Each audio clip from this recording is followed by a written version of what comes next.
सिद्धिभ्य ओम नमः सिद्धिभ्य ओम नमः सिद्धिभ्य। मंगलमय मंगल करन वीतराग विज्ञान नमो तारे जाते वे अरहंतादिमान करे मंगल करे ओम ग्रंथ करन के काय जाते मिले समाज सवे पावे निज पदिराज। इस भवतरु का मूल जानऊ मिथ्या भाव ताको कर निर्मूल अब करिए मोक्ष उपाय। संतप्त मानस शांत हो जिनके गुणों के गान में विवर्धमान महान जिन विचरे हमारे ध्यान में। मोक्ष मार्ग प्रकाशक सातवां अधिकार पृष्ठ क्रमांक 246। कल का जो प्रकरण था वो पर्याय दृष्टि और द्रव्य दृष्टि से संबंधित था। हमारी अनादि काल से पर्याय दृष्टि चली आ रही है और पर्याय दृष्टि के कारण ही चार गति में परिभ्रमण हो रहा है। चार गति में परिभ्रमण हिंसा झूठ चोरी कुशील परिग्रह कसाय भाव ये भी एक कारण है, लेकिन असली कारण तो पर्याय दृष्टि है। क्योंकि हिंसा झूठ चोरी कुशील परिग्रह जो कुछ भी है कसाय भाव है, ये सब पर्याय दृष्टि के कारण ही उत्पन्न होते हैं। अगर हमारी पर्याय दृष्टि नहीं हो, हमारी द्रव्य दृष्टि हो, तो हमारे लिए कभी भी इस चार गति का परिभ्रमण नहीं हो, कसाय उत्पन्न नहीं हो, हिंसा झूठ चोरी कुशील कुछ भी नहीं होगा। और ये पर्याय दृष्टि छोड़नी पड़ेगी। हम पर्याय को सुधारने के नाम पर भी पर्याय दृष्टि करते हैं। ख्याल में है ना, मुझे शुद्ध पर्याय प्रकट करनी है, मुझे शुद्ध पर्याय प्रकट करनी है, मुझे राग द्वेष का भाव करना है। ये राग द्वेष का भाव इस सारी खेल पर्याय में है। तो अपन को लगता है कि पर्याय सुधर जाएगी तो सुधरेगा सब कुछ, तो अपन उसके लिए क्या करते हैं कि पर्याय की दृष्टि बराबर रखते हैं और पर्याय को सुधारने के लिए पर्याय में ही प्रयत्न करते हैं। अब पर्याय में क्या प्रयत्न करते हैं कि अब अपन को जो समझा देते हैं दुनिया में, जहाँ प्रवचन सुनने गए, उपदेश सुनने गए, या जिस पंथ संप्रदाय में जन्म ले लिया उसके हिसाब से क्रियाएं, उसके हिसाब से पूजा पाठ पद्धति, भगवान पूजा जो भी है वो चालू हो जाता है। और फिर हम उसी आशा से लगे रहते हैं कि हमारी पर्याय सुधर जाएगी। अब वो पर्याय सुधरने के नाम पे क्या होता है कि कसाई की मंदता हो जाती है, और वो कसाई की मंदता को ही पर्याय का सुधरना समझ लेता है मिथ्या दृष्टि जीव। तो वो क्या होता है कि जो बड़ी मुश्किल से ना जाने कितने अनंत अनंत करोड़ करोड़ वर्षों के बाद, कितनी योनियों में जन्म मरण करने के बाद, ये जो अपने को समझ लो मनुष्य पर्याय मिलती है, संगी पंचेंद्री पना मिलता है, देव शास्त्र गुरु मिलते हैं, सच्चा तत्व ज्ञान मिलता है, ये महाभाग्य से मिलता है। क्योंकि संगी पंचेंद्री होना ही श्री गुरु कहते महाभाग्य है। लेकिन अभी संगी पंचेंद्री जीव कितने हैं? अब आप वो देख लो, संगी पंचेंद्री जीव कितने कितने गाय बैल भैंस है, कितने शेर है, कितने चीते हैं, कितनी बिल्ली है, कितने कबूतर है, गिनती है? तो ये सब संगी पंचेंद्री है ना। तो वे सब संगी पंचेंद्री हैं तो वे सबके सब सम्यक दृष्टि हो गए? नहीं हुए ना, उनको ये तत्व ज्ञान पता ही नहीं है। तो संगी पंचेंद्री होना ही महामुश्किल है पहले तो जीव को। फिर लेकिन वो संगी पंचेंद्री होने पर भी अगर सच्चे देव शास्त्र गुरु नहीं मिले तो वो संगी पंचेंद्री पना होकर भी मर जाता है और फिर काल अनंत निगोद मजार, फिर वो एक इंद्रिय आदि की पर्याय में चला जाता है। इसलिए संगी पंचेंद्री होना अकेला काफी नहीं है मुक्ति के लिए। फिर वहां से संगी पंचेंद्री हो, समझ में आया ना? फिर समझ लो संगी पंचेंद्री भी हो गया, मनुष्य भी हो गया, लेकिन मनुष्य में हिंदू में जन्म ले लिया, मुसलमान में जन्म ले लिया, जो पंथ संप्रदाय है उनमें जन्म ले लिया। अब वहाँ कोई हिंसा में धर्म मानता है, कोई देवी देवताओं को भगवान मानता है, कोई राग में धर्म मानता है, कोई चढ़ावे में धर्म मानता है, कोई शरीर को कष्ट देने में धर्म, जो जिसको जैसी मान्यता है। तो बेचारा वहाँ जन्म लेकर उस कुल पंथ संप्रदाय की अपेक्षा उस धर्म का, उसकी क्रियाओं का पालन करता है, तो वैसे जीवन पूरा हो जाता है। तो वहाँ पर भी कोई मुक्ति का मार्ग नहीं मिलता। फिर वहाँ काल अनंत निगोद मजा, फिर जीव मुक्ति उसमें चला जाता है। अब विचार करते करते अपन आ जाओ कि जैन कुल में, सच्चे धर्म में, दिगंबर पंथ में तुमने जन्म ले लिया। मैं ये नहीं कह रहा हूँ कि अन्य पंथ में धर्म नहीं है, लेकिन वहाँ बहुत रेयर ही जीव है जो अगर धर्म का मेहनत करे तो समझ सके, क्योंकि वहाँ रंग राग को ही धर्म बता दिया। वहाँ अपने यहाँ तो अपने के भाग्य हैं कि वीत रागी देव अपने को मिले। आई अलग बात है कि अपन धर्म करेंगे कि नहीं करेंगे, लेकिन हमारे धर्म में, जैन धर्म में ये बहुत बड़ी विशेषता है कि अगर जीव सुलझना चाहे तो सुलझने का चांस बहुत है। पकड़ना ध्यान से। अन्य मतियों में भी सम्यक दृष्टि होते हैं, ऐसा नहीं है कि नहीं हुए, लेकिन उनको सम्यक दर्शन प्राप्त करने के लिए समझ लो बाहर में कुछ व्यवस्था ही नहीं थी, सब उल्टा ही उल्टा था। उनने तो अपने पुरुषार्थ से, अपनी आत्मा की लगन से समझ लो वस्तु को पा लिया, ख्याल में ना। लेकिन क्यों कि वहाँ कोई बलि में हिंसा करने में धर्म बता रहा है, कोई मारने में धर्म बता रहा है, कोई यज्ञ करने में धर्म बता रहा है, कोई दूसरों को मार दो अपने धर्म के लिए बता रहा है? ये काफिर है, इनको मार दो, ये क्या है? और कोई देवी देवता सब करता धरता है, ब्रह्मा लोक चला रहा है, दुनिया चला रहा है। तो देखो कितनी विपरीत मान्यताएं वहाँ चलती हैं। अब वहाँ से सुलझना कितना मुश्किल है। भगवान की पूजा करोगे तो भगवान खुश हो जाएंगे, भगवान की पूजा नहीं करोगे तो भगवान गुस्सा हो जाएंगे। तो बिल्कुल राग देश रूप है अधिकतर दर्शन संप्रदाय। लेकिन जैन दर्शन में जितना प्योर तत्व है, जितना वस्तु का स्वरूप ईमानदारी से बताया है, अगर यहाँ हम सुलझना चाहें तो बहुत आराम से सुलझ सकते हैं। ये अलग बात है कि हमारी रुचि संसार की है, विषय भोगों की है, संयोगों की है, तो हम मार्ग मिलने पर भी सुलझना नहीं चाहते, वो अलग बात है। लेकिन वास्तव में वस्तु स्वरूप तो अपने हाथ में रखा हुआ है, कोई कमी नहीं है। सीधी सी बात है, जैसे कुआं है, बाल्टी है, रस्सी है, पानी है, अब चाहो तो पी लो, लेकिन अब जिसको प्यास ही नहीं है वो क्यों पिएगा पानी? पानी की तो कोई कमी नहीं है, व्यवस्था की कोई कमी। ऐसे ही जैन दर्शन में मुक्ति मार्ग तो पूरा का पूरा प्रकट हो गया।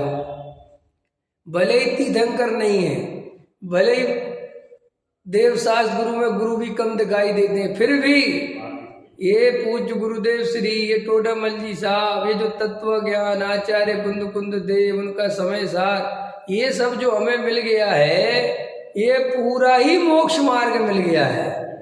अब ये अलग बात है कि हमें मोक्ष मार्ग की रुचि नहीं है, हम उस पर चलना नहीं चाहते, वो अलग मैटर है। लेकिन तत्व ज्ञान में तो कोई कमी नहीं है।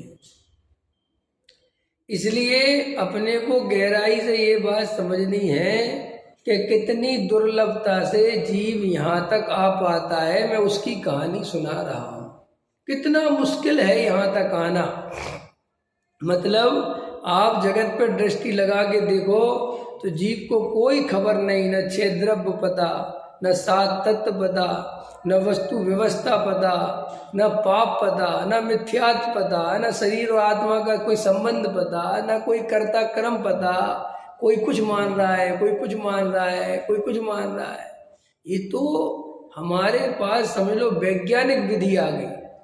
हमारे यहाँ कोई अंधविश्वास नहीं है। जैन दर्शन में कोई अंधविश्वास के लिए जगह नहीं है। जैन दर्शन में चमत्कार को नमस्कार करने की कोई व्यवस्था। ये अलग बात है कि मोई मूर्ख जिनको वस्तु स्वरूप पता नहीं है, भगवान को पसीना आ गया तो भाग रहे हैं, छत डोल रहे हैं तो भाग रहे हैं। जैन दर्शन में ऐसा कुछ है ही नहीं। जैन दर्शन तो इन बातों को बिल्कुल नेगलेक्ट करता है, बिल्कुल 1 रुपए की वैल्यू नहीं देता वो।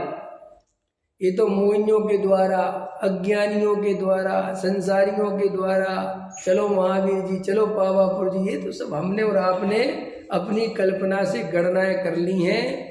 मूल वस्तु का स्वरूप समझोगे तो जैन दर्शन तो प्योर वीतरागी दर्शन है। उसमें वीतरागता के लिए अन्यथा, वीतरागता के अलावा और किसी के लिए कोई जगह नहीं है। तो अभी अपन क्या समझा रहे हैं इतनी 2 मिनट में कि अभी अपन ये तो सोचो कि अपन यहाँ तक आए कैसे हैं। आप समझ रहे हो ना, यहाँ तक का सफर कोई आसान सफर नहीं था हमारा। हम जो ये मनुष्य हो गए हैं, जो संगीत पंचेंद्री हो गए हैं, ये तो मैंने आपको समझा दिया कि संगी पंचेंद्री होना कितना कठिन है। और फिर भी संगी पंचेंद्री होके जीव कर क्या लेता है, नहीं जो है कि गाय बैल भैंस सुअर इतने त्रियंचे सब संगी पंचेंद्री। कितने कबूतर होंगे दुनिया में, कितनी चिड़ियां होंगी दुनिया में, सोचो। मनुष्य 6 अरब है तो कबूतर कितने अरब होंगे, सोच सकते हो आप। चलो गाय कितनी होगी, भैंस कितने होंगे, सांप कितने होंगे, सब संगी पंचेंद्री होते है ना। और वे कह रहे संगी पंचेंद्री होना ही महादुर्लभ है जीव का, और संगी पंचेंद्री इतने हैं। फिर सोचो मनुष्य होना कितना दुर्लभ है, और फिर मनुष्य होना में सच्चा वस्तु का स्वरूप मिलना कितना दुर्लभ है। मैं यहां तक लाना चाहता हूं। अब वो अभी करेंगे उसके आगे कि तो मिलना कितना मुश्किल है। देखो मास्टर, और अपने को मिल गया, और फिर भी अपन रुपया पैसा मकान दुकान स्त्री पुत्र कुटुंब परिवार मान सम्मान इसमें अगर ये भाव लगा दें तो अपने से ज्यादा मूर्ख संसार में कौन है। ये तो तुम भी जानते हो और मैं भी जानता हूँ कि 60-70 बरस बाद मर जाना है। मरना है कि नहीं, बोलो 100% निकलना है। अब ये 60-70 में 50 गए, किसी के 60 गए, अब कितने बचे, 10-20 बचे होंगे, किसी के 5 ही बचे होंगे। अब 10 बरस में आत्मा का कल्याण करने पे ध्यान देना चाहिए कि जो 65 बरस तक पागलपन किया है वो ही करना चाहिए। विचार करो इस बात, मजबूती से सोचो। अगर हम पहले 2 घंटे स्वाध्याय करते थे तो अब कितने घंटे करना चाहिए मास्टर जी? पहले आप जवानी में 2 घंटे स्वाध्याय करते तो अब कितना करना चाहिए कि अब 10 घंटे करना चाहिए। अब तो विकल्प छूट गए, बच्चों के शादी के घर के, अब कुछ नहीं बचा। अब तो रोटी खाते कमाने के बाद तो दिन भर क्या करना चाहिए कि भैया अब दिन भर स्वाध्याय करो, आत्मा का ध्यान करो, कुछ मत करो। क्यों? क्योंकि ये पर्याय बहुत मुश्किल से मिलती है। मिलती है कि नहीं मिलती? नहीं। अरे विचार तो करो, अगर ये पर्याय भी खाली चली गई तो मैंने क्या किया? तो देखो, अपने को ये पर्याय दृष्टि पे तोड़ामल जी समझा रहे हैं, द्रव्य दृष्टि पे समझा रहे हैं कि अपन इस बात से शुरुआत करी थी आज कि हमने जन्मों जन्मों से पर्याय दृष्टि नहीं तोड़ी, इसलिए हम यहाँ तक घूमते घूमते आ रहे हैं। अब पर्याय दृष्टि तोड़ने के लिए भी हम पर्याय दृष्टि करते हैं, ख्याल में आए ना? पर्याय दृष्टि तोड़ने के लिए भी क्या करते हैं? पर्याय दृष्टि। पर्याय दृष्टि तोड़नी है ना देवेंद्र जी, तो क्या करें? पर्याय दृष्टि तोड़नी तो क्या करें बताओ, उत्तर दो कोई, बताओ क्या करे पर्याय दृष्टि तोड़ने के लिए? वेद विज्ञान करो, बोले स्वरूप में रहो। ये उत्तर तो कभी गलत हो ही नहीं सकता। और बताओ, हाँ बताओ बताओ, और सोचो, विचार करो, पर्याय दृष्टि तोड़ने के लिए क्या करना चाहिए, अथवा हम क्या कर रहे हैं। दया दान पूजा भक्ति करो, स्वाध्याय करो, परिणाम सुधारो, क्रिया सुधारो, ख्याल में है ना, पूजा करो समय पे, समय शकर का पहाड़ चढ़ो, ब्रजशील संयम पालो, खाने पीने की मर्यादा करो। इससे क्या होगा, इससे हमारी पात्रता बनेगी। समझ में आया? कब तक बनेगी पात्रता? कितने समय में बना पाओगे बताओ? हमें कितने टाइम दो, हम उतने समय दे देते हैं। 50 साल तो हो गए तुम्हें ये माला जपते जपते, अब 60 हो गए किसी की, अभी तक तो तुम्हारी पात्रता सम बनी नहीं। स्वभाव की रुचि होगी तो ये सब अपने आप एक तरफ हो जाएंगे। बहुत बढ़िया। अरे सीधी सी बात है, पर्याय दृष्टि छोड़ने के लिए द्रव्य दृष्टि करनी पड़ेगी, खत्म बात। ये उसका उत्तर। ख्याल में आया कि नहीं आया? पर्याय दृष्टि छोड़ने के लिए द्रव्य दृष्टि करने का मतलब क्या है कि पर्याय में कुछ भी होता रहे वो मेरा स्वरूप नहीं है, मैं उससे भिन्न हूं। भाई द्रव्य दृष्टि का अब तुमने यहाँ पे भी शर्तें लगा रखी है। हम बोलते तो हैं कि पर्याय में कुछ भी होता रहे, लेकिन हमें कुछ भी होता रहे मंजूर नहीं है। नहीं समझ में आया? अगर दया दान पूजा भक्ति के परिणाम होते रहे तो ठीक है, ख्याल में आया कि नहीं आया? लेकिन और कोई परिणाम हो तो फिर ठीक नहीं है। यही तो पर्याय दृष्टि है। तुम पर्याय दृष्टि छोड़ोगे कैसे? जैसे बच्चा साइकिल चलाना सिखाते हैं अपन उससे कहते हैं आगे देखो, और वो कहता है कि आप छोड़ मत देना। ख्याल में आया कि नहीं? अरे कि तू चिंता मत कर, क्या मुझे विश्वास है तुम छोड़ दोगे। ख्याल में है कि नहीं? और अपन ऐसे चलवा रहे और वो बार बार पीछे पलट के देखता है, और जितने बार पलट के देखता है उतने बार गिर जाता है, सीधा सा खड़े थे। बिल्कुल ऐसे ही द्रव्य दृष्टि, ऐसे ही पर्याय दृष्टि है कि भाई तुम अपने द्रव्य स्वभाव को पहचानो कि कैसा है मेरा द्रव्य स्वभाव, कैसा हूं मैं, कि मैं अनादि अनंत नित्य शुद्ध हूं। ये विश्वास है कि मैं शुद्ध हूं? बोलो शुद्ध हूं, ये विश्वास है? पक्का विश्वास है कि मैं शुद्ध हूं? पक्का है कि साहब मैं पक्का शुद्ध हूं। और कैसा हूं? अखंड हूं, अविनाशी हूं, त्रिकाली हूं, ध्रुव हूं, जानने देखने के अलावा आज तक कुछ नहीं किया। ख्याल में आया ना? ऐसा अखंड त्रिकाली ध्रुव भगवान आत्मा चैतन्यमयी वस्तु मैं हूं, इसके अलावा मैं कुछ नहीं हूं। ऐसा निर्णय, ऐसी अनुभूति कैसे करें कि जब तक पर्याय की नजर रखोगे, पर्याय में सुधार करने की कोशिश करोगे, पर्याय बढ़िया से बढ़िया ही हो जाए तो द्रव्य दृष्टि नहीं होगी। देखो हमारी आदत क्या है, अरे ठीक है साहब द्रव्य दृष्टि तो अपनी जगह है ही, लेकिन परिणाम तो बढ़िया होने चाहिए, परिणाम तो सुधरे हुए होने चाहिए, परिणाम तो बिगड़ रहे हैं। अभी परिणाम बिगड़ रहे हैं माने क्या? परिणाम बिगड़ रहे हैं माने तुमने पर्याय में अपना हीर फिर चाह कि जी परिणाम ऐसे नहीं हो, जी परिणाम ऐसे हो, जी परिणाम अच्छे हैं, जी परिणाम बुरी। इसी का नाम तो पर्याय दृष्टि है। अब हम 24 घंटे धर्म के नाम पर क्या करते हैं? जो ये टोडामल जी साहब ने अपने को प्रकरण समझाया है, ये देखो क्या लिखा है इसमें, कर्म फल चेतना रूप प्रवर्तता है। ठीक है ना मास्टर जी? ये देखो कर्म फल चेतना रूप सबसे नीचे मिल गया ना। तथा पर्याय दृष्टि से जो परिचय आदि रूप अवस्था होती है, अब देखो पर्याय दृष्टि से किसकी अवस्था होती है? परिचय आदि किसमें होते हैं? पर्याय में। उसे किसकी मानता है? वही है। ये पूजा किसने करी? मैंने करी। ये भक्ति किसने करी? मैंने करी। दुकान कौन चलाएगा? अब मैं चलाऊंगा। घर गृहस्थी कौन चलाता है? मैं चलाता हूं। कि अपने आप चलती है? अरविंद जी कह रहे अपने आप चलती है। ख्याल में आया कि नहीं आया?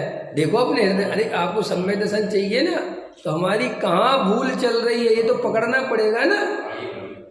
ऐसे भूल नहीं निकलती कि सुबह समय सार सुन लिया, शाम को प्रवचन सार सुन लिया, समझ में आया कि नहीं आया, और मैं बना बनाया शुद्ध हूँ, और ये बात याद वाक्य याद हो गया, और दिन भर पर्याय दृष्टि चल रही है।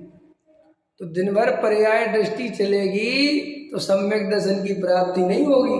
और ये पर्याय दृष्टि तब तक ही चलेगी जब तक ये पर्याय में अहम बुद्धि रहेगी। वो पर्याय में अहम बुद्धि कब तक रहेगी? जब तक ये पर्याय से भी अपने को देखोगे और हेर फेर करने वाला भी अपने को देखोगे। हम हमेशा हेर फेर करने वाला देखते हैं ना, हम परिणाम सुधार लेंगे, हम क्रिया सुधार लेंगे, हम ऐसा नहीं करेंगे, हमेशा आज से मैं ऐसा करूंगा, आज से मैं ऐसा नहीं करूंगा। कौन करेगा, कौन नहीं करेगा? ये निर्णय है, भेद ज्ञान है कि मैं करने वाला नहीं, मैं जानने वाला। सम्यक दृष्टि ऐसे वाक्यों को बोलता है लेकिन ऐसी श्रद्धा नहीं करता कि मैं करने वाला हूं। सम्यक दृष्टि भी कहता है कि मैं आज से रोज पूजा करूंगा, लेकिन उसी समय श्रद्धा क्या है? मैं पूजा करने वाला नहीं हूं, मैं जानने वाला हूं। यही तो भेद ज्ञान है। इसलिए 6 खंड का राजा होकर भी सम्यक दृष्टि बना रहता है और हमारे पास 1 खंड भी ढंग से नहीं होता और हम उसके कर्ता धर्ता बन जाते। बनते कि नहीं बनते? तो देखो क्या कहते टोडामल जी, श्री ने कहा है कि भगवान की भक्ति के लाभ में ज्ञान सिकुड़ जाता है। ज्ञान सिकुड़ जाता है। हाँ, भगवान की भक्ति में ज्ञान सिकुड़ जाता है, इसका क्या है? इसका अर्थ ये है कि जब वो भक्ति में राग में जाता है तो वो जो ज्ञान की दृष्टि है, जो ज्ञान की तरफ झुकाव था उपयोग, वो वहां से ढल के राग की तरफ चला जाता है, तो वो उसकी दृष्टि उतनी तरह अपने शुद्ध उपयोग से हट गई। भक्ति में गया ना, राग में गया ना, तो वो ज्ञान सिकुड़ गया, माने वो ज्ञान में लगा था जो, वहां से हटके वो राग में चला गया। इसको कहते सिकुड़ना। जैसे मुनिराज है, मुनिराज 6वें गुण स्थान में आ गए तो उनका शुद्ध उपयोग सिकुड़ गया। सिकुड़ गया माने अभी तो वे अपने शुद्ध उपयोग में थे और शास्त्र लिखने का राग आ गया, तो वो राग में उपयोग चला गया, तो वो शुद्ध उपयोग छूट गया, तो वो सिकुड़ गया। उसका अर्थ है ज्ञान और राग के पने का अभ्यास कैसे हो जाता है? ज्ञान और राग के पने का अध्यास हाँ कैसे हो जाता है? कैसे हो जाता है? क्या लिखा? ज्ञान और राग पूछा गया मेरे से। हाँ, ज्ञान और राग के एक पने का इस पर्याय दृष्टि से हो जाता है, इसी से हो जाता है। वो तो चाहे इधर से शब्दों को कहो चाहे इधर से कहो, राग और ज्ञान का मतलब ये है कि ज्ञान में राग झलका, वास्तव में राग में है, ज्ञान में। ज्ञान राग में प्रवेश नहीं करता, राग ज्ञान में प्रवेश नहीं करता, लेकिन दोनों का निकटवर्ती होने से और उनको जानने से ऐसा भ्रम होता है कि ये राग मुझे हुआ और मैं कैसा हूँ? ज्ञान स्वरूप के राग स्वरूप। मैं तो ज्ञान स्वरूप हूँ, लेकिन मेरे ज्ञान में वो राग झलका, तो मैंने क्या माना कि ये राग रूप में हो गया, तो इसको कहते राग और ज्ञान में एक हो गया, एकत्व हो गया। माने वो भेद भूल गया कि नहीं, राग मेरा स्वभाव नहीं है, राग तो विभाव है और मैं तो ज्ञानमयी वस्तु हूँ, लेकिन वो ज्ञान में राग झलका।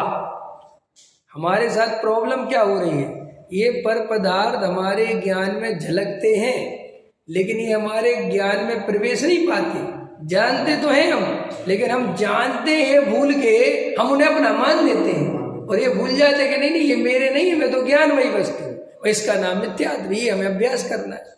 सारे ज्ञान और ज्ञेय जो है, देखो सारे जगत से हमारा ज्ञान ज्ञेय संबंध के अलावा कोई संबंध ही नहीं है। आपका अपने बेटे से क्या संबंध है? विचार करो। आपको लगता है मेरा बेटा, काय का आपका बेटा, कैसे आपका बेटा है?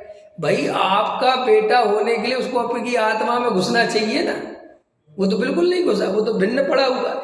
उसके सोचने की, समझने की, उसकी अपनी जीवन शैली वो तुम्हारे से बिल्कुल भिन्न है, कहाँ तुम्हारे जैसा है। लेकिन तुम्हें मोह के कारण ऐसा लगता है कि मेरा है। अब श्री गुरु कहते तुम्हारा कैसे है, तुम बताओ, सिद्ध करके दिखाओ कि मेरा ऐसे है। कि साहब मैं उसको जानता हूं कि जानने से कोई वस्तु अपनी थोड़ी हो जाती। अब देखो, जानते तो तुम इस पड़ोसी के मकान को भी हो, जानते हो कि नहीं जानते, लेकिन इसे अपना नहीं मानते। क्यों नहीं मानते? अगर जानने इसे अपना मानते तो मान लो ना इसे कि भाई अंदर भेद ज्ञान है कि मेरा नहीं है, तो जानना कुछ नहीं बिगाड़ता। वो सारा खेल बिगाड़ती है वो श्रद्धा, वो मान्यता, वो विपरीत मान्यता। हम पर पदार्थों को जाने, इसके कारण हमें राग देश होते। श्री गुरु कहते ऐसा है ही नहीं, वो तो मान्यता मिथ्यात्व है। जानने देखने से कोई राग देश का संबंध है। इसलिए लोगों को लगता है कि अरे जिनेंद्र भगवान सारी दुनिया के पदार्थों को जानते हैं, भूतकाल भविष्यकाल सब जानते हैं, तो उनको परिवर्तन का भाव क्यों नहीं आता? क्यों नहीं आता बताओ? कि भाई निर्णय किया ना कि परिवर्तन कर ही नहीं सकते, तो भाव कैसे आए? आप मुझे पड़ोसी के मकान को मिटाने का भाव क्यों नहीं आता बताओ? प्रश्न है मेरा। आना चाहिए ना, क्योंकि आप जानते हो तो आ जाए। कितने ही जानते रहो, वो घर में भी घुसा ले, सब दिखा दे, तो भी उसके घर को मिटाने हमें क्या पता भाई, हम तुम्हारा जान है कि नहीं। और अपने घर में ये खिड़की गलत लगी है, इसको मिटवा के यहाँ लगवाऊंगा, ये सोफा यहाँ नहीं यहाँ हटवाऊंगा, करते हो ना, क्योंकि यहाँ इस घर का कर्ता मैं हूँ, इस मान्यता पूर्वक जानते हो, और उस घर का कर्ता मैं नहीं हूँ, इस मान्यता पूर्वक जानते हो। तो देखो मान्यता से कितना अंतर आ गया। अब इसलिए जिनेंद्र भगवान, तुमने एक मकान का कर्तृत्व छोड़ा और जिनेंद्र भगवान ने पूरी दुनिया का छोड़ दिया। नहीं समझ में आया? तुम्हें पड़ोसी के मकान को बनाने का, चेंज करने का भाव नहीं आता, जिनेंद्र भगवान को पूरी दुनिया का नहीं आता। बात वही है, तरीका वही है, सिस्टम वही है।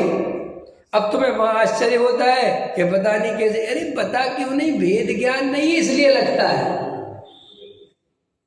नरेश जी समझ में आया? ये महा दुर्लभ बात है, भाग्यशाली समझना अपने को। ये बातें आपके सरूरपुर में नहीं मिलती। आप अध्यास का शब्द कैसे है? अध्यास का शब्द, अध्यास माने अभ्यास, मिथ्या, ख्याल में है ना? अध्यास और अभ्यास एक ही चीज है। अभ्यास किया ना ज्ञान और ज्ञ को मिला के, तो वो ऐसा अभ्यास हो गया कि वो ज्ञान और ज्ञ एक मानता है। ये अनादिकाल का हमारा अभ्यास कैसा है? ज्ञान और ज्ञ में भी हम ज्ञान को नहीं देखते, ये और खतरनाक है। भले दोनों को बराबरी से भी देखते तो भी कुछ बात बनती, हम तो सिर्फ ज्ञ को ही देखते हैं। जैसे इसके लिए उदाहरण दिया ना कि जैसे कमरे में प्रकाश है और गुरुजी ने कहा देख के आओ कमरे में क्या क्या है, तो वो टीवी है, पंखा है, कूलर है, सब दिखाया। बोले और देख के आओ, कुछ और भी है। बोले साहब और कुछ नहीं है, लिस्ट बना लाया। ख्याल में है कि नहीं आया? कह साहब कुछ है ही नहीं। कह फिर देख के आओ। 3 बार भेजा, नहीं समझ पाया। तो चौथी बार गुरुजी ने कहा अरे मूर्ख, जिसके उजाले में, जिसके प्रकाश में सब देखा, वो प्रकाश है कि नहीं? तो लोग में भी हम प्रकाश कहाँ देखते हैं? वस्तुएं देखते हैं। ऐसे हम ज्ञान में ज्ञान नहीं देखते, ज्ञ देखते हैं। भाई ये मिथ्या है और क्या है? और मुनिराज क्या करते हैं? सम्यक दृष्टि क्या करते हैं कि वो ज्ञ को नहीं देखते, वो ज्ञान को देखते हैं। ज्ञ ज्ञान झलकता उनके भी ऐसे ही है, उसमें क्या नहीं झलकते ऐसा थोड़ा ही है, उनको सब झलकता है। फिर है उसका, उनका सारा अपनापन ज्ञान में होता है और हमारा सारा अपनापन ज्ञ में होता है। इसलिए ज्ञान में अपनापन होने से उनको राग द्वेष नहीं होते। क्यों नहीं होते? प्रश्न है, क्यों नहीं होते? ज्ञान में अपनापन होने से राग द्वेष क्यों नहीं होते? मैं बताऊंगा लॉजिकल क्यों नहीं होते। ऐसा नहीं है जो हवाबाजी नहीं है जैन दर्शन। जैन दर्शन बिल्कुल वैज्ञानिक दर्शन है। वो एक एक बात बताते हैं कि भाई ऐसा क्यों है। भाई ज्ञान में अपनापन करने से राग द्वेष इसलिए नहीं होती कि ज्ञान बदलता ही नहीं। ज्ञान तो सदा काल एक रूप रहता, जैसे प्रकाश है, ये तो एक रूप रहेगा, वस्तुएं बदलती रहो, टेबल उठा के कहीं रख दो, कुछ कर लो, ज्ञान प्रकाश थोड़ी बदलता है। तो भाई वहां ज्ञान एक रूप रहने के कारण वो राग द्वेष किससे करें? और ज्ञ में अपनापन करने से राग द्वेष होंगे ही होंगे। क्यों होंगे भाई? ज्ञ तो 24 घंटे में 24 दफे बदलेंगे, अब क्या करोगे भाई? इसलिए राग द्वेष होते और उनको राग द्वेष नहीं होते। पकड़ में आ गया कि नहीं आया? अब ये बात भी अगर समझ में नहीं आए तो फिर हम क्या समझाएं? बताओ कितना समझाएं? अब देखो सरल है समझना, तो फिर साहब हमें तो आज से समझ में आ गई, हम तो बहुत बढ़िया हो गए। करो, इसी को अभ्यास करना है और कुछ नहीं। वास्तव में यही मोक्ष मार्ग है। ज्ञान में अपनापन करना, इसी का नाम द्रव्य दृष्टि है। इसका नाम द्रव्य दृष्टि। ज्ञान तो पर्याय है। ऐसे कोई बड़े समझदार लोग होते ना, पढ़ाई लिखाई ज्यादा कर लेते, सब ज्ञान तो पर्याय है। ख्याल में ज्ञान तो गुण है और आत्मा तो अनंत गुण वाला है, और ज्ञान में अपनापन करेंगे तो गुण में अपनापन होगा। अरे भैया, हम ज्ञान को ही आत्मा कह रहे हैं और हम नहीं कह रहे, आगम कह रहा है। आत्मा ज्ञान के अलावा कुछ भी नहीं है। कि सब अनंत गुण है, कि है अनंत गुण, लेकिन ज्ञान स्वरूप ही अनुभव में आता है। उसका अनुभूति का लक्षण ज्ञान है। ज्ञानानुभूति ही आत्मानुभूति है। ये मूल श्लोक है अमृत चंदाचार्य। ज्ञान की अनुभूति ही आत्मा की अनुभूति है ना। एक श्लोक है, आत्मज्ञानम स्वयं ज्ञानम ज्ञानादन्न करोति किम, कि आत्म स्वयं ज्ञानमय है और ज्ञान के अलावा वो कुछ दूसरा काम करता ही नहीं। तो क्या कहा मैंने कि ज्ञान की दृष्टि ही द्रव्य दृष्टि है, माने अपने को ज्ञान में ही देखना।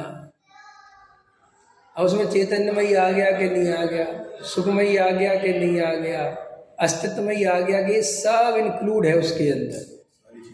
हमने आत्मा का पर्यायवाची नाम ज्ञान रख दिया है। आप डरो, इसको डॉक्टर साहब ऐसा समझाते थे कि एक बाप के 7 बेटे हैं और बड़े बेटे का नाम सुरेश कुमार है, ठीक है, और उसने अपनी दुकान का नाम रखा सुरेश एंड सन्स। ख्याल में आया कि नहीं आया? ऐसे नाम रख देना। तो दादा कहते थे वो 6 लड़के उसमें शामिल है कि नहीं? ख्याल में आया कि नहीं आया? 6 के यहाँ सब है ना, कि भाई नाम एक का क्यों रखा? अरे 6 का थोड़ी लगा जाएगा, एक का लिख दिया और इसमें ही सब है। ऐसे ही आत्मा का मुख्य गुण ज्ञान है। आत्मा ज्ञान से जाना, नींबू कैसे जाना जाता है? रंग से कि स्वाद से? अंत समझे ना, हर चीज का एक सिस्टम है ना। कई वस्तुएं रंग से जानी जाती है, कई वस्तुएं स्वाद से जानी जाती है, कई वस्तुएं स्पर्श से जानी जाती है और कई वस्तुएं सुन के जानी जाती है। सबके अपने अपने गुण है। तो बाकी गुण है कि नहीं? शब्द कैसे जाने जाते? छू के सुन के? तो शब्द किसकी पर्याय है? शब्द क्या चीज है? पुद्गल। तो शब्दों को सब छूना है भाई, उसमें छूने का गुण मुख्य नहीं है, उसमें सुनने का गुण मुख्य है। अंत समझ में आया? नींबू कैसे जाना जाएगा? स्वाद से। और कई चीज ज्ञान में देखी जाती, सुंदर रंग बिरंगे रंग, तो वो देखने की चीज है, उसमें कलर की मुख्यता है। देखो, ख्याल में आया कि नहीं आया? इंद्रधनुष ख्याल में आया ना। और कुछ चीजें ऐसी होती हैं जो सूंघ के जानी जाती है। ख्याल में आया कि नहीं है? कुछ चीजें स्पर्श से जानी जाती है। तो भाई ऐसा होने पर भी उसमें स्पर्श रस गंध वर्ण चारों गुण पुर्तगल के जो मुख्य गुण हैं वे मौजूद है कि नहीं? ऐसे ही आत्मा अनंत गुणों का पिंड है, बिल्कुल कोई उसमें क्या सोचना।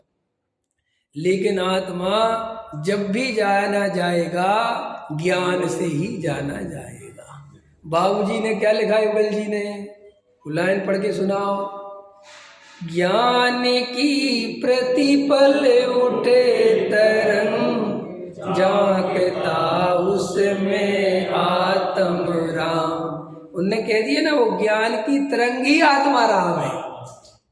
जो ज्ञान की तरंग है ना, वही आत्मा राम। तुम विकल्प मत करो कि जो ज्ञान है कि क्या, मुझे तो यही आत्मा है। ज्ञान की प्रतिपल उठे तरंग, झांकता उसमें आत्म राम। हरि आबाल सभी गोपाल, सुलभ सबको चिन्मय अभिराम। ये 19वीं गाथा है, ये समय साथ उसका पद्यानुवाद है कि भाई वह भगवान आत्मा सबको सुलभ है। बाल गोपाल वृद्ध सबके जानने में आ रहा है कि महाराज यह आत्मा इतना सुलभ है, इतना बढ़िया है, सबको जानने में आया, तो मैं मिथ्या दृष्टि क्यों हूं? मुझे फिर आत्मानुभव क्यों नहीं होता? समझो, जब आप कह रहे ज्ञान की प्रतिपल उठे तरंग और झांकता उस और आल गोपाल सभी के अनुभव में आ रहा है। ये मूल गाथा की टीका है मेरे चंदा जी, कि जब सभी आल गोपाल के अनुभव में आ रहा है तो फिर मैं मिथ्या दृष्टि क्यों हूं? तो उसका उत्तर देते हैं, किंतु पर सत्ता में प्रतिबद्ध, कीर मरकट सी गहल अनंत। अरे पाकर खोया भगवान, न देखा मैंने कभी बसंत। नहीं देखा निज शाश्वत देव, रही क्षण का पर्यय की प्रीत। वो आ गया, सब आ गया ना, पूरा आ गया कि नहीं आ गया है? किंतु पर सत्ता में प्रतिभा। तो ये बच्चे जी कह रहे ना कि वो गे माने वो पर पदार्थ, ये पर द्रव्य है, वो पर सत्ता है, किंतु पर सत्ता में प्रतिबद्ध, वो पर द्रव्य से बंधा हुआ है। बंधा हुआ है माने बनता नहीं है, माना है कि बंध गया। समझ गए ना? मैं पर्याय वाला हो गया। अभी आप क्या हो? मनुष्य के आत्मा, जैसा अभी तो मनुष्य ऐसा, अभी आप पिता हो के आत्मा के, मैं तो ही पिता हूं। तो ऐसा वो अपने को उस पर्याय दृष्टि होने के कारण मैं बंध गया हूं, ऐसा मानता है, बंधा नहीं है। फिर उदाहरण क्या दिया? कीर मरकट सी गहल अनंत, के कीर और मरकट के जैसे तोता स्वयं रस्सी पे उल्टा लटक जाता है और क्या मानता है कि मुझे इस रस्सी ने पकड़ लिया, और वो अपनी शक्ति और सामर्थ्य भूल जाता है, जबकि उसको रस्सी ने पकड़ा ही नहीं। और वो चाहे तो अब भी उड़ जाए, उड़ सकता है कि नहीं उड़ सकता, उसे करना क्या है, लेकिन वो ऐसा उसका वजन उल्टा हो जाता है तो वो कहता है रे रे रे रस्सी ने पकड़ लिया, रस्सी ने पकड़ लिया, मैं उड़ ही नहीं सकता। ख्याल में है कि नहीं? और बंदर के, बंदर ने मटकी में चने हैं, मटकी का मुंह छोटा है और मटकी के अंदर हाथ डाल दिया, सो यहाँ हाथ तो डाला बंद करके और वहां भरे चने, सो फिर वो मटकी से हाथ निकालता है, सो चने भर लिए, सो मुट्ठी हो गई बड़ी, सो वो मुंह में से निकलती नहीं, सो कहता है कि मुझे मटकी ने पकड़ लिया। अब तू चने छोड़ दे तो वो हाथ निकल जाएगा। ऐसे ही हमें कोई स्त्री पुत्र मकान दुकान ने नहीं पकड़ा है, हमारा स्वयं का मोह है जो हम उनकी गिरफ्त में हैं। अब बिल्कुल पत्नी आंख दिखाए तो आदमी ऐसे डर जाता है जैसे बिल्कुल आफत आ गई। ख्याल में है? कभी भी देखना, कल एक हमारे मित्र थे, तो पहले हमारी पत्नी का फोन आया तो वो कहने लगता भाभी जी का फोन है, फिर उनकी पत्नी का फोन आया, मुझे लगता है भाभी जी का फोन है। कह रहे हाँ, तो कह रहे अपन ने दोनों ने कैसे पहचाना? मैंने कहा बोलने से पता चल जाता है। ख्याल में है ना कि जी हेडक्वार्टर से फोन है कि सुप्रीम कोर्ट से फोन है।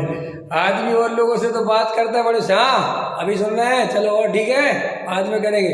पति हाँ बोलो क्या, अंदर आवाज दब गई ना, तो वो कहते कि देखो साहब वो उसने नहीं पकड़ रखा तुम्हें, ये तो तेरा मोह है, तू अति लोलुपी है और तुझे ऐसा लगता है कि ये गुस्सा हो जाएगी तो मेरे सुख में बाधा पड़ेगी, तो इसलिए उसकी गुलामी करता है। तू बेटे से क्यों वो करता है कि अगर ये मेरे से रूठ जाएगा, मेरे से वो करेगा तो फिर मेरी सेवा कौन करे, इसलिए उनकी गुलामी करता है। माने मूल में अपने ही सुख के लिए उनकी गुलामी करता। और मजेदार बात है कि वस्तु स्वरूप ये कह रहा है कि व्यवस्था नहीं है कि कोई किसी को सुखी कर दे, ये मान्यता भले ही तुम्हारी है। अच्छा एक बात बताओ, कौन बेटा किस बाप को सुखी कर पाया? ले आओ बेटा को पकड़ के ले आओ मेरे साथ। अरे ये तो मजबूरी का नाम महात्मा गांधी है। मजबूरी का नाम समझते हो ना? मजबूरी का नाम महात्मा गांधी है। तुम्हारे बस नहीं चलता, समाज में इज्जत के चक्कर में अपने बेटे की बुराई नहीं करते, किसी से कुछ नहीं कहते, कहते बहुत बढ़िया है, बहुत बढ़िया है, बहुत बढ़िया है। कोई पूछता है बहुत बढ़िया है, बहुत बढ़िया है, बहुत बढ़िया है, और वो तो हम ही जानते हैं कि अंदर कितना बढ़िया है। ख्याल में है ना? एक चक्कर। दूसरा चक्कर कि अगर हम इससे लड़ाई झगड़ा करें तो जाए कहाँ? सारा पकड़ जाएगा मामला, अथवा ये भी भग जाएगा तो पकड़ जाएगा, क्योंकि आदमी को जान से प्यारी इज्जत होती है। क्या होती है? मनुष्य पर्याय की कीमत क्या है? दुख भोगता रहेगा लेकिन अपनी इज्जत नहीं चली जाए। क्यों? अवतार फिल्म देखी कि नहीं देखी? रशीद मियाँ है, रशीद मियाँ याद है? अभी देख रहा था मैं कुछ दिन पहले तो याद आ गया कि रशीद मियाँ मुझे बेटे घर से मत निकाल। वो तो निकलो कि बेटे मैंने इतने दुख सहे लेकिन 50 में कभी नहीं किया कि बेटा मेरा बेटा मुझे दुख देता है, मुझसे कपड़े धुलवाता है। अंत समझ में है, ख्याल में है ना, जो भी है। तो ये संसार में ये जो परद्रव्यों की तरफ अपन सुख की कल्पना करके देख रहे हैं और अपने त्रिकाली ध्रुव पे विश्वास नहीं है, यही तो मिथ्यात्व है। पुण्य पाप पे भरोसा नहीं है, निर्णय नहीं अंदर मजबूती से करे, क्या बेटा करेगा, क्या पत्नी करेगी, क्या कोई करेगा। पुण्य के उदय होंगे तो ये पर्याय शांति से जो अनुकूलताएं बनेंगी, और पाप के उदय होंगे तो नहीं बनेंगे। हम कह रहे सब अनुकूलताएं बनी रहे और पाप का उदय आ जाए, कैंसर हो जाए, अब क्या करेंगे सब।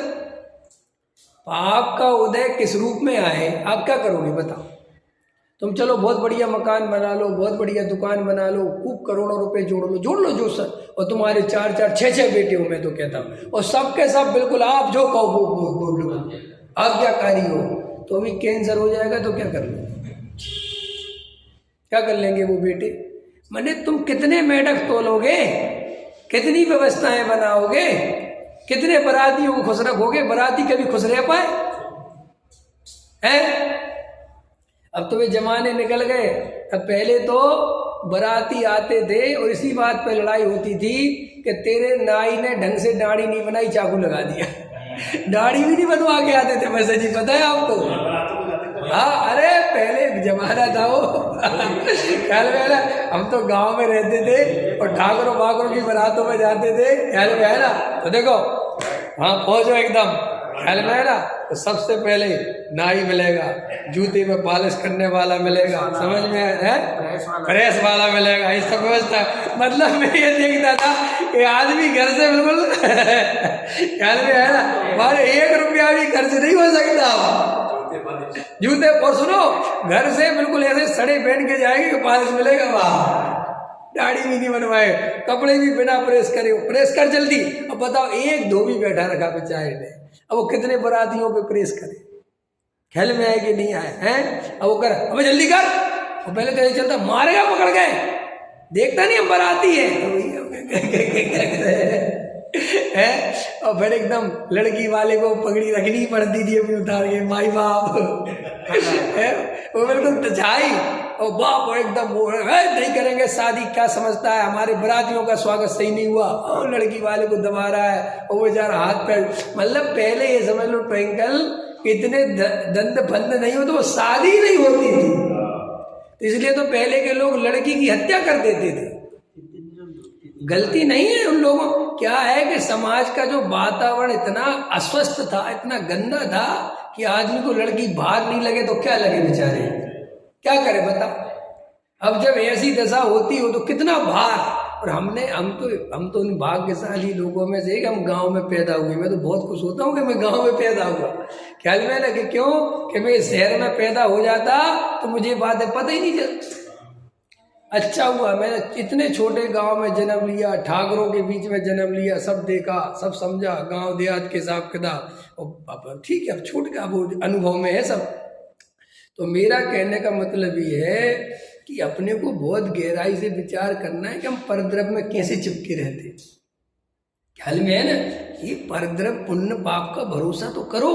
देखो 7 तत्व का निर्णय जब तक नहीं होगा तब तक आत्मानुभूति नहीं होगी। और ये 7 तत्व के निर्णय में जीव अजीव पहले नंबर पे आता है। तो जीव का स्वरूप और अजीव का स्वरूप, इतनी गहराई से श्रद्धा होनी चाहिए कि मैं जीव हूँ, मैं अजीब नहीं हूँ, मैं शरीर नहीं हूँ, मैं ये मोहरागदेश के परिणाम नहीं। इतना गहराई में निर्णय होना चाहिए, इतना गहराई में होना चाहिए कि दिन भर उसकी धारा चलनी चाहिए कि मैं जीव हूँ, मैं शरीर नहीं हूँ।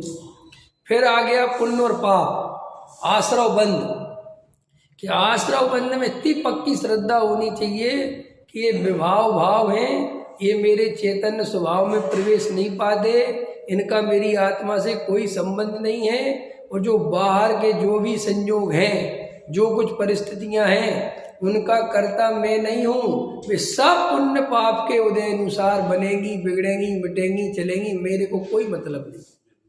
ये निर्णय होना ही चाहिए। और पुण्य का बंध भी संसार का कारण है और पाप का बंध भी संसार का कारण है। दोनों ही बंध मेरे स्वभाव में नहीं है। पुण्य अच्छा है, पाप बुरा है, ऐसी मान्यता का मैं आज से त्याग करता हूँ। दोनों ही बंध के कारण है। फिर क्या आ गया, संबंध नजरा कि भाई आत्मा की शुद्धि, आत्मा का शुद्ध उपयोग, आत्मा की शुद्धि की वृद्धि, यही काम की चीज है, यही मोक्ष मार्ग है, ये वीतरागता ही धर्म है। ये सब संबंध नजरा तत्व की सिद्धि हो गई और बस इसकी सिद्धि होते ही मोक्ष मार्ग प्रकट हो गया।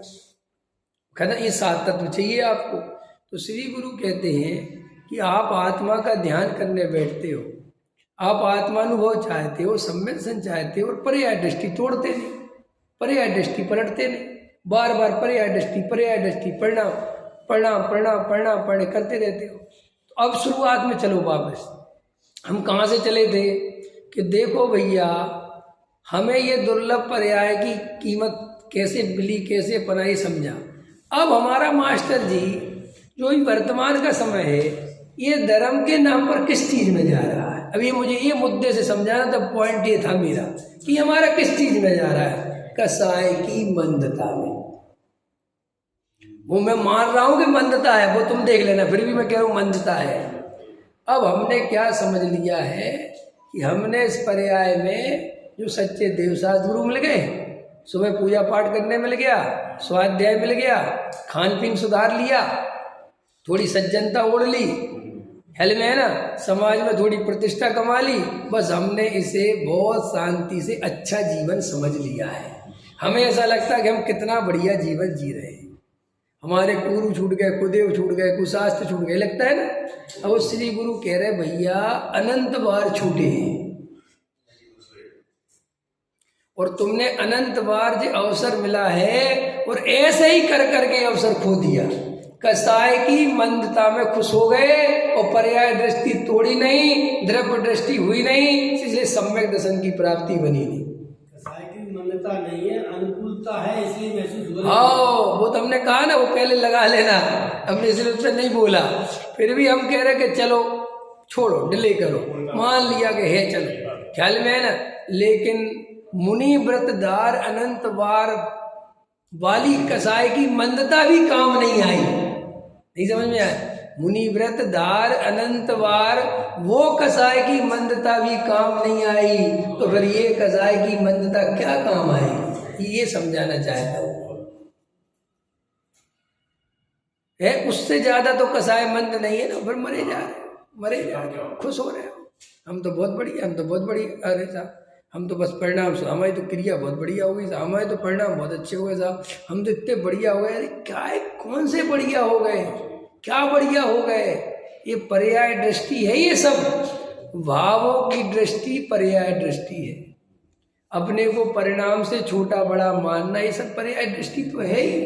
फिर साहब क्या करें, अरे होता स्वयं जगत परिणाम, मैं जग का क्या करता काम, ज्ञाता दृष्टा आत्म राम। मैं कैसा हूँ, ज्ञाता दृष्टा आत्म राम, होता स्वयं जगत। तो ये जगत परिणाम में क्या क्या लेना पता है, अरे सारा जगत तो लेना ही, लेकिन अपना परिणाम भी लेना कि मैं अपने परिणाम का भी करता नहीं हूं।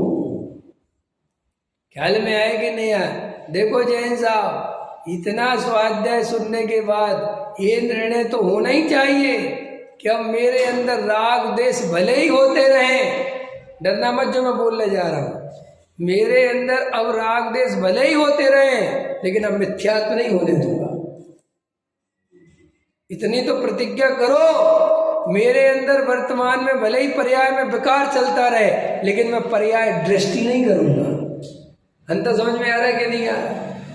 हम अभी पर्याय के विकार को नहीं रोक सकते क्योंकि भूमिका ऐसी है, लेकिन पर्याय दृष्टि को तो अब भी रोक सकते, अब भी इसी समय।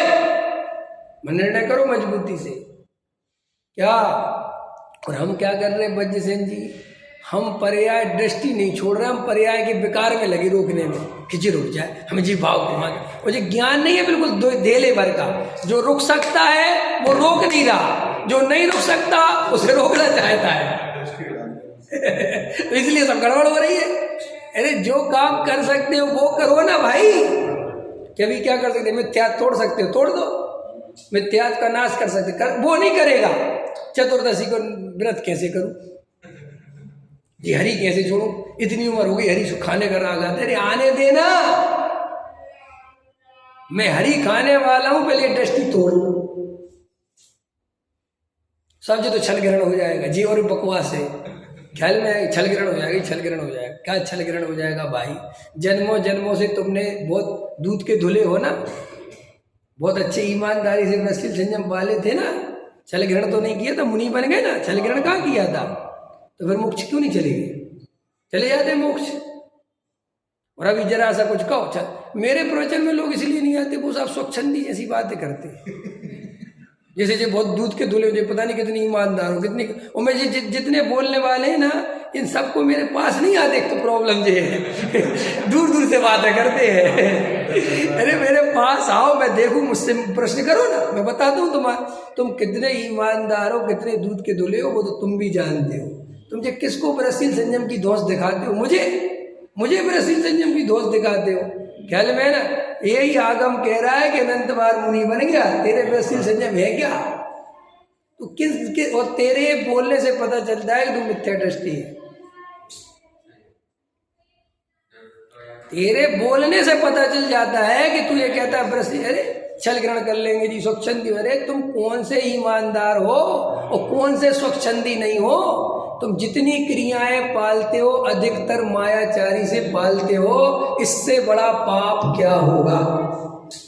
अब लाओ आओ स्वच्छंदी की बात बताओ, जितनी पूजा पाठ करते हो अधिकतर मान कसाय से करते हो, और बोलो अधिकतर क्रिया कांड से पलते, अंदर कसाय रोक रखी है और क्रिया पाल रहे हैं, और जब मौका मिलता, मैं कई लोगों को इतना सीधा समझता हूँ या समझता था, ख्याल में है कि ये तो बहुत सीधे, इनकी पंडिती तो बहुत, लेकिन अकेले में मिलो और बात करो, अंदर नदियां बह रही कसायों की, वो ऊपर से इतने शांत होकर खड़े बिल्कुल ऐसे शांत, जैसे जिनको गऊ आदमी कुछ जानते ही नहीं, और अकेले में बात करो तो वे माच धर के लगा दे इतनी कसाय है।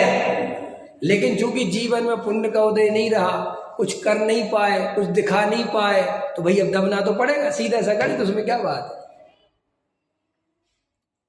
अब डॉक्टर साहब से सब डरते थे उनके घर वाले, अपन ने सुना भी, क्यों डरते थे कि साहब बहुत क्रोधी थी, क्रोध से कोई नहीं डरता, ध्यान रखना। अगर तुम 2 कौड़ी के आदमी होगे, वो चाहे जितना क्रोध करते रहो, वो पकड़ के मारेंगे, वो समझ में आया ना, एक क्रोध विरोध से कोई नहीं डरता। लोग कहते ना, अरे हमारे बड़े दामाद जी बहुत तेज है, अगर बड़े दामाद जी बेरोजगार हो तो वे कितने ही क्रोधी हो कोई नहीं पूछेगा, समझ में लाने के लिए, वो तो चूंकि क्रोधी हैं लेकिन काम के बहुत हैं समझ में, दिमाग बहुत तेज है, पैसा कमाने में बहुत होशियार आदमी है अंदर, तो वो सारी दादागिरी उस आधार से चलती है, क्रोध के आधार से नहीं। मुकेश जी पकड़ो ये बात। और ये अपन सोचते सब क्रोध है, क्रोध विरोध क्या, ये कई लोग सीधे आदमी होते ना, सीधे सीधे बहुत सीधे, ये सीधे कारण पूछो क्या है, कहीं जबरदस्ती में तो बेचारे सीधे नहीं बना दिए, और अंदर टेढ़ी मेढ़ी कसाय भरी पड़ी है। मैं कितने सीधे लोगों को जानता हूँ, अकेले में बात करूँ बाप रे बाप भवंडर बहता है, मैं तो बड़ा सज्जन समझ रहा था, वे कहते अरे सज्जन तो है ही, लेकिन हमें भी गुस्सा तो आता, हम किसी से कह सकते हम किसी से कह नहीं सकते, लेकिन अंदर तो है ना है? अरे भाई ऐसी सरलता 2 कौड़ी की है, इसको सरलता नहीं कहते, ये तो मजबूरी में सरल हो गए। सरलता तो उसे कहते हैं क्या, करोड़ों अरबों रुपए का मालिक है, और सरलता इतनी है कि जमीन में बैठ जाता है, कोई बात समझ में है ना, सरलता तो इसे कहते हैं। तेरे को तो अभी करोड़ रुपए दे दे तो तू सीधा खड़ा नहीं हो सकता, नहीं समझ में आया। जब डॉक्टर साहब नहीं रहे, कभी कभी डॉक्टर साहब के प्रसंग में बात आती थी कि देखो डॉक्टर साहब को कुछ भी कहो, थोड़ा बहुत तो है ही, थोड़ा बहुत तो है। मैं कहता था सुनो तू हल्ला मत बचा, डॉक्टर साहब ने जितनी प्रतिष्ठा प्राप्त करी है, जितना उनका अंतरंग में और वो बाहर का जो है, इतना अगर तुझे मिल जाए तो तू सीधा खड़ा भी नहीं हो सकता, वे तो 89 साल की उम्र में 28 साल सीधे खड़े हैं, तू खड़ा नहीं रह सकता, तेरी चाल बदल जाएगी। वे इतनी सहजता से हाथ मिलाते थे, इतनी सहजता से जजमेंट करते थे, तेरे तो बस की नहीं है। लोग जरा से पैसे वाले बन जाए, जय ख्याल में ना स्टाइल बदल जाता है, जय कौन हाथ जोड़े, पर अपन हाथ जोड़ते हैं उस आदमी के जो आदमी हमसे भी बड़ा रहीस हो। ख्याल में है ना, छोटा मोटा गरीब आदमी, हाँ ठीक है ठीक खुश हो, ठीक है ठीक, ये क्यों है, ये स्टाइल कहाँ से आ गया, मैं बड़ा हूँ ये छोटा, ये भावना चल रही है। विचार करो। सहजानंद